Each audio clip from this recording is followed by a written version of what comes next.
अस्सलामुअलैकुम। इस वक्त सानी मदक साहब की प्यारी सी बहन नाहिद अख्तर हाजिर। तो जनाब ये आपको नज़र आ रही है दुल्हन के लिए डोली।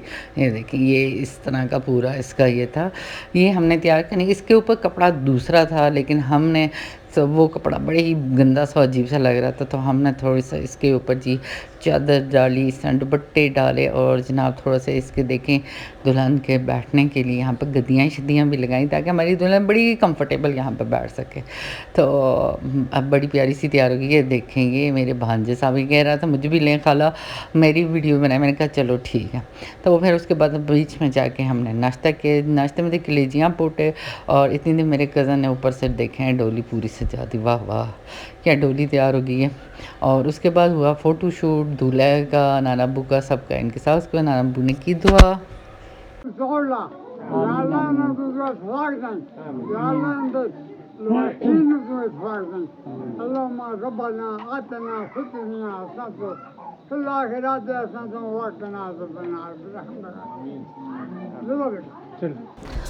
तो उसके बाद जनाब बारात चल पड़ी। हम भी बारात के, मेरा इरादा नहीं था, लेकिन मम्मी कहती हैं जाओ जाओ आई हुई व्लॉग बनाओ, तो मैं भी साथ चल पड़ी।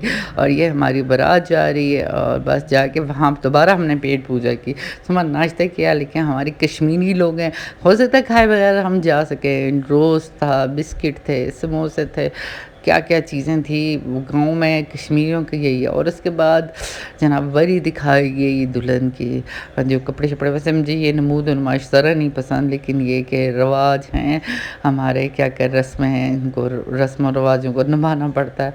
तो उसके बाद जी निकाह हुआ। निकाह के बाद दूल्हा आया, और जो शादियों की होती हैं कुर्सी पे बैठने के लिए, आप कुछ अपनी जेब हल्की करेंगे तो दुल्हन के पास बैठेंगे। हमारी तरफ ये वाला रवाज होता है, सालियाँ बैठ जाती हैं सोफ़े पे, और जब तक पैसे नहीं लेती दूल्हे को दुल्हन के पास बैठने नहीं देती। तो बस इसी में काफ़ी बेहस मुबाइसे के बाद हमारी रस्मात 50,000 की डोली लाई गई। डोली में दुल्हन को बैठाया गया, और मैं ये सोच रही थी उस डोली में बैठ के दुल्हन के क्या होंगे जज्बात होंगे। एक तो उसके रुखसती हो रही होगी, ऊपर से उसको डोली में बैठा के, और उसको डर भी लग रहा होगा। तो जनाब उसके बाद हमारी तरफ होती है डोली पकड़ाई, बुआ पकड़ाई हम इसको कहते हैं, यानी बुआ कहते हैं दरवाजे पे खड़े होके जो दुल्हन वाले होते हैं वो पैसे लेते हैं, और बाद में वो पैसे दुल्हन को वापस भी कर देते हैं।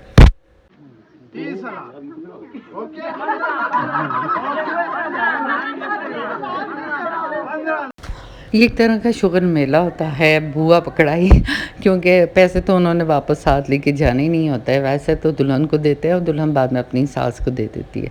तो यहाँ पर दुल्हन साहिबा बैठी हुई थी, इससे पहले कि उसका घूंघट उठाते कुछ रस्मात करनी थी, जिसमें होता है सबसे पहले झोली में कुरान पाक रखा जाता है।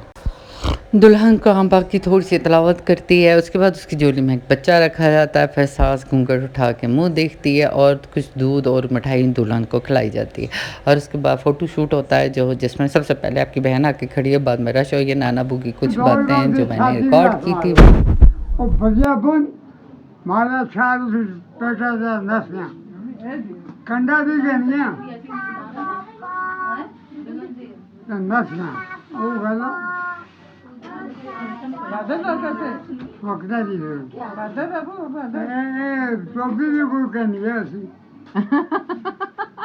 इतनी कहानी तो सुनाने मकसद है कि मैं टोपी नहीं करते।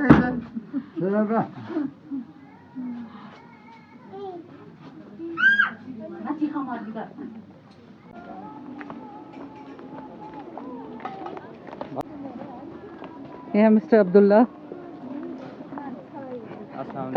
काले काले आ रहे हो, अंधेरा आ रहा है मुझ पे। आप और चिट्टे आ रहे हो। कल काला था आज। थोड़ी फैन फॉलोइंग आप ज्यादा ना कराए ना। अच्छा, फैन फॉलोइंग किस पे है? कहीं पे मिली। उसके बाद जनाब खाया खाना, और खाने के ये देखें, अगर आप खुद वीडियो ना बना रहे, दूसरे को समझाना करना बड़ा मुश्किल हो जाता है, औखा काम हो जाता है। कैमरा ऐसे पकड़ो। अब देखें, मैंने उनको दिया था कैमरा पकड़ें, और उन्होंने भी आधी सी, मेरी खाला ने मेरी आधी वीडियो बनाई है।